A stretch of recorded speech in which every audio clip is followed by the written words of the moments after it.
Hello everyone, ED for electrical में आप सभी का स्वागत है। हम लोग एसी एंड पॉलीफेज सिस्टम देख रहे हैं और अब तक 90 क्वेश्चन डिस्कस किया जा चुका है। आज हम लोग देखेंगे 91 टू लेकर के 120। चलते हैं अब आज का क्वेश्चन स्टार्ट कर लेते हैं। सबसे पहले है क्वेश्चन नंबर 91। हालांकि 90 क्वेश्चन कर लेने के बाद आप लोगों का कंसेप्ट लगभग क्लियर हो चुका है। आप लोग सारे क्वेश्चन सॉल्व कर पाएंगे। फिर भी देख लेते हैं इसको। यहाँ पर एसआई प्रणाली में आवृत्ति का मात्रक क्या है? तो हर्ट्ज। जो सिंपल है उसको डिस्कस करने की जरूरत नहीं है। सिंपल एक बार हम लोग आंसर देख लेंगे और आगे निकल जाएंगे। यह एसी धारा की समय अवधि 0.02 सेकेंड है। यहाँ पर क्या दे रखा है? Time period 0.02 second. तो इसकी फ्रीक्वेंसी कितना होगी? फ्रीक्वेंसी इज इक्वल टू जानते हैं हम लोग 1/t। तो 1/0.02 हो जाएगा, मतलब कि इसको 100/2 लिख सकते हैं। आंसर कितना आ रहा है? 50।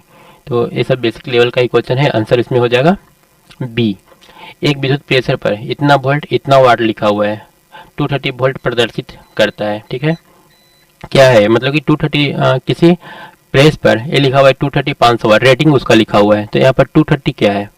आरएमएस वैल्यू है, एवरेज वैल्यू है, तत्कालिक मान दिया है या फिर अधिकतम मान दिया है। तो ये हमेशा आरएमएस लिखा होता है। ठीक है, आरएमएस क्या होता है? मैक्सिमम का। मैक्सिमम में जब √2 से हम लोग डिवाइड करते हैं तब हम लोग को आरएमएस मिलता है। और एवरेज क्या होता है? अगर मैक्सिमम पता हो तो एवरेज कैसे निकालते हैं? 2Vm/π करके एवरेज निकाल लेते हैं। तो यहाँ पर हम लोग का आरएमएस गिवन रहता है। फॉर्म फैक्टर का अनुपात क्या होता है? तो फॉर्म फैक्टर हम कई बार बता चुके हैं, RMS/एवरेज। ठीक है, फॉर्म आरएम, यहीं से आरएमएस आ जाता है। तो RMS voltage by average voltage या RMS current by average current. एक और इसका साइनसॉइडल के लिए इसका वैल्यू कितना होता है? 1.11। और एक तो और होता है पिक फैक्टर। पिक फैक्टर का क्या हो जाएगा फॉर्मूला? तो यहाँ पर भी आरएमएस नीचे रहेगा, भी आरएमएस, यहाँ पर भी मैक्स रहेगा, भी मैक्स बाई भी एवरेज। ये हम लोग का पिक फैक्टर होता है। तो इसमें हो जाएगा आरएमएस फॉर्म फैक्टर अनुपात होता है आरएमएस मान और औसत मान का, आरएमएस बाई एवरेज। बी सही वैल्यू है, आंसर है। और ये हो जाएगा हमारा पिक फैक्टर, जो डी वाला ऑप्शन है।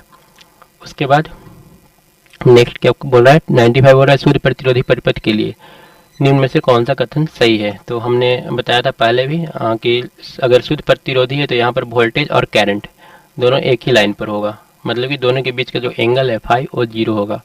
और जब फाई 0 होगा तो कॉस फाई कितना होगा? 1। तो पावर फैक्टर का मान कितना हो जाएगा? 1। ये इसका सही आंसर हो जाए। और इस पर जो खर्च किया हुआ शक्ति होता है वो मैक्सिमम होता है। अगर यूनिटी पावर फैक्टर है तो यहाँ पर खर्च किया गया जो शक्ति होगा वो मैक्सिमम होगा। जब एक्सएल बराबर एक्सी हो तो जेड किसके बराबर होगा? तो हम लोग क्या जानते हैं? Z is equal to R² plus XL minus XC का होल स्क्वायर का अंडर रूट। तो यहाँ जब एक्सएल माइनस एक्सी 0 है तो ए क्या आ जाएगा? आर के बराबर, जेड बराबर आर। Answer A. उसके बाद कैपेसिटिव प्रतिघात एक्सी आवृत्ति के बढ़ने पर क्या होगा? तो एक्सी हम लोग जानते हैं, कई बार डिस्कस कर चुके हैं, तो ज़्यादा डिटेल में जाना नहीं है। Inversely proportional of frequency. ठीक है, तो मतलब कि आवृत्ति कैपेसिटिव आवृत्ति के बढ़ने पर, सॉरी कैपेसिटिव प्रतिघात आवृत्ति के बढ़ने पर घटेगा। बी इसका सही आंसर है, उल्टा होगा इन्वर्सली।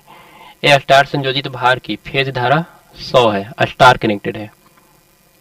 तो स्टार का एक फिगर पहले बना लेना होगा। उसके बाद ए होगा हमारा फेज वोल्टेज और ए होगा लाइन वोल्टेज।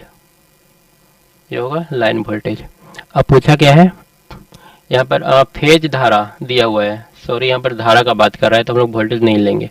ठीक है, फेज धारा ए हो जाएगा और लाइन धारा ए हो जाएगा, मतलब फेज वाला ही लाइन में जाता है आगे जा करके।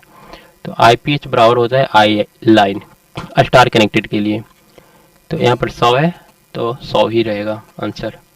यहाँ पर फेज और लाइन इक्वल होगा करंट स्टार के लिए। उसके बाद एसी संकेतक का आरएमएस मान 10 है, तो इसका चरम मान कितना होगा? आरएमएस दिया हुआ है 10, तो पिक कितना हो जाएगा? पिक होता है आरएमएस किसके बराबर होता है? आरएमएस होता है maximum peak value divided by √2। तो पिक कितना हो जाएगा? √2 इंटू RMS 1.414 इंटू 10, मतलब कि 14.14। तो ये आंसर हो जाएगा बी। साइन तरंग का form factor, form RMS by average ऊपर देख चुके हैं। एक आदर्श धारा स्रोत में क्या होना चाहिए? दो होता है, एक आदर्श धारा स्रोत होता है, एक आदर्श वोल्टेज स्रोत होता है।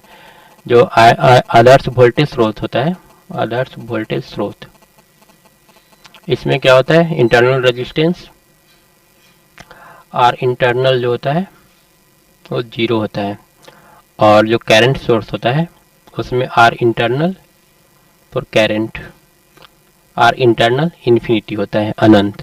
तो यहाँ पर क्या लिखा है, करंट के लिए लिखा है, तो करंट के लिए अनंत हो जाएगा।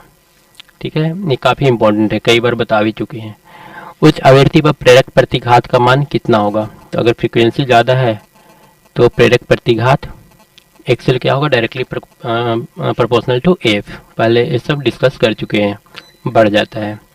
एक आदर्श धारा स्रोत का है शून्य, धारा स्रोत का आंतरिक प्रतिरोध शून्य होता है। अभी हम लोग देखें, सॉरी, यहाँ पर आंतरिक प्रतिरोध इन्फिनिटी होता है, आंतरिक प्रतिरोध इन्फिनिटी होता है, तो आंतरिक चालकता शून्य होगा धारा स्रोत का। ठीक है, यहाँ पर आंतरिक प्रतिरोध इन्फिनिटी था, ठीक है, लेकिन चालकता क्या होगा, 0। यहाँ पर ए सही आंसर होगा। उसके बाद अच्छे स्वचालक का विशिष्ट प्रतिरोध किस चीज़ पर निर्भर करेगा, तो रो, विशिष्ट प्रतिरोध मतलब आर क्या होता है, R is equal to rho into L by A. ठीक है, क्रॉस सेक्शनल एरिया ए और लेंथ, और ए होता है रेजिस्टिविटी। तो यहाँ पर स्वचालक का विशिष्ट प्रतिरोध है यहाँ पर रो के बारे में पूछ रहा है, किस चीज़ पर डिपेंड करता है, तो रो सिर्फ मटेरियल पर डिपेंड करता है, किस टाइप का मटेरियल आपने लिया है। कॉपर का एक निश्चित वैल्यू होता है रो का, सिल्वर लेंगे तो उसका अलग निश्चित वैल्यू होगा, एल्युमिनियम लेंगे तो उसका अलग वैल्यू होगा। तो ये सिर्फ मटेरियल पर डिपेंड करता है, लेकिन हमारा जो रेजिस्टेंस होता है वो इन तीनों पर डिपेंड करता है। ठीक है, रेजिस्टिविटी इन तीनों पर डिपेंड नहीं करता आर एल ए पे, लेकिन आर जो है इन तीनों पर डिपेंड करता है। तो यहाँ पर हो जाएगा तापमान किसी निश्चित तापमान पर स्थिर रहता है, बिल्कुल सही है, और स्वचालक के पदार्थ पर निर्भर करता है, कैसा पदार्थ है उस पर डिपेंड करेगा।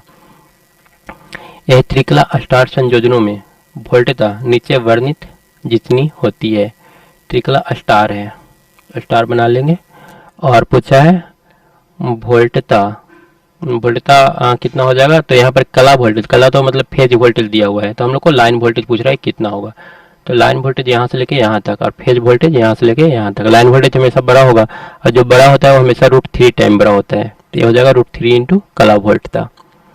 उसके बाद दिया है इतना मिली हेनरी के 3 प्रेरक श्रेणी में जुड़े हुए हैं, तो श्रेणी में रेजिस्टेंस और इंडक्टर दोनों सेम होता है, एक ही तरह से सोल्व करते हैं, दोनों को जोड़ देंगे, 5 और 3 8, 8.9, तो यहाँ पर हम लोग का आ रहा है 8.9, ऑप्शन में 8.9 नहीं दिया हुआ है। ठीक है, 5 और 4 9, 9.9 आ रहा है, तो 9.9 कौन सा ऑप्शन है, ए। उसके बाद इम्पीडेंस ट्रायंगल बनता है, इम्पीडेंस ट्रायंगल किसके द्वारा बनता है, तो इम्पीडेंस ट्रायंगल हम लोग पढ़ चुके हैं। दो टाइप का ट्रायंगल हम लोग को याद रखना होता है यहाँ पर, एक इम्पीडेंस ट्रायंगल होता है जो कि बनता है जेड, आर और एक्स में, और एक तो पावर वाला बनता है, इसको भी याद रखना है। ये होता है हम लोग का आभासी पावर, ये होता है रियल पावर या फिर वास्तविक पावर, और ये होता है प्रतिकारक, ये रिएक्टिव पावर। ठीक है, एपेरेंट पावर इसको इंग्लिश में बोलेंगे, एपेरेंट, एक्टिव, या फिर रियल भी इसी को बोलते हैं, और एक रिएक्टिव। ये दो ट्रायंगल हम लोग को ध्यान में रखना होता है। तो यहाँ पर इम्पीडेंस ट्रायंगल हमारा ए होता है, एक्स आर और जेड, तो हो जाएगा इम्पीडेंस, रेजिस्टेंस और रिएक्टेंस, बी सही ऑप्शन है। 108 है, लाइन वोल्टेज के बराबर फेज वोल्टेज में होता है, फेज वोल्टेज में होता है क्या, स्टार कनेक्शन बोल रहा है, लाइन वोल्टेज और फेज वोल्टेज किस में बराबर होता है, तो स्टार डेल्टा 2 होता है, दोनों का हम लोग डायग्राम ड्रॉ कर लेंगे। और वोल्टेज बोला है, तो यहाँ पर देख रहे हैं फेज वोल्टेज ये होगा और लाइन वोल्टेज ये होगा, लाइन वोल्टेज बड़ा होगा यहाँ पर, तो स्टार में तो होगा नहीं, डेल्टा में बात कर लेते हैं। तो यहाँ पर लाइन ए और फेज ए वाला यहाँ से यहाँ तक, यहाँ पर लगा रहता है कॉइल यहाँ तक, तो ये दोनों इक्वल होता है, किस में आ रहा है, डेल्टा में, बी इसका सही आंसर आ रहा है।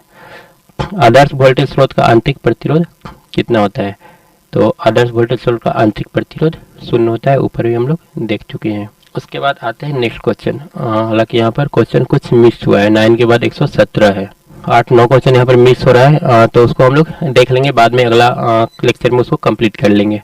त्रिकला आपूर्ति तंत्र में कलाओं के मध्य कोणीय विस्थापन कितना होता है? तो त्रिकला में 120 होता है, 3 फेज सिस्टम में। ऐसी परिपथ में शक्ति केवल व्यय होती है, एक काफी इंपॉर्टेंट है और एक क्वेश्चन पूछता है। इंडक्टर और कैपेसिटर, इन दोनों में कोई शक्ति व्यय नहीं होती है, वो सिर्फ और सिर्फ प्रतिरोध में होती है। इसका सी सही आंसर है। उसके बाद है 220 वोल्ट एसी का शिखर वोल्टता कितना हो गया? तो शिखर निकालने का तरीका इतना इंटू √2, क्योंकि हम लोग आरएमएस कैसे निकालते हैं, जो दिया रहता है वो आरएमएस रहता है, और इसको निकालते हैं वीएम बाई √2 करके। तो वीएम कितना हो जाएगा? √2 इंटू आरएमएस। तो इस तरह से हम लोग निकालते हैं। यहाँ पर हालांकि कोई ऑप्शन सही नहीं है, ऑप्शन यहाँ पर कुछ और दे रखा है। उसके बाद आते हैं क्वेश्चन नंबर 20। ये पूछ रहा है दो प्रत्यावर्ती परिमाण किस विधि से जोड़ते हैं? प्रत्यावर्ती उसमें फेज भी होता है, उसको सिंपल तरीका से हम लोग नहीं जोड़ सकते। ठीक है, अगर इस टाइप का दो प्रत्यावर्ती धारा है तो इसको सिंपल हम इतना नहीं जोड़ सकते हैं, क्योंकि दोनों का फेज अलग अलग होता है। इसको हम लोग सदिश मेथड से जोड़ते हैं। सी इसका सही ऑप्शन होगा। और आरएलसी परिपथ में एक्सेल लेस देन, अगर एक्सेल लेस देन एक्सी है तो क्या होगा? पश्चगामी होगा, लैगिंग। ये सही ऑप्शन हो जाएगा इसका। और उसके बाद पूछा है पावर इतना है किसके लिए सही है? तो हमने बताया था स्टार हो या डेल्टा, पावर का वैल्यू होगा √3 V L into I L cos five, अगर लाइन की टर्म में लिखे तो। और फेज की टर्म में लिखेंगे तो 3 V P H I P H cos five रहेगा। तो ये दोनों होता है, दोनों के लिए होता है, स्टार और डेल्टा दोनों के लिए। तो जो भी होगा फॉर्मूला वो दोनों के लिए होगा। डी इसका सही आंसर। तो 122 तक था, इसको आज यहीं तक रहने देते हैं। और अगर किसी टाइप का डाउट रहे, किसी टाइप का कोई क्वेश्चन रहे या फिर कोई सुझाव या शिकायत जो भी करना है, आप लोग कमेंट बॉक्स में लिख दिया कीजिएगा, मैं कमेंट सारा पढ़ लेता हूँ। तो आज इसको फिनिश करते हैं। Thank you.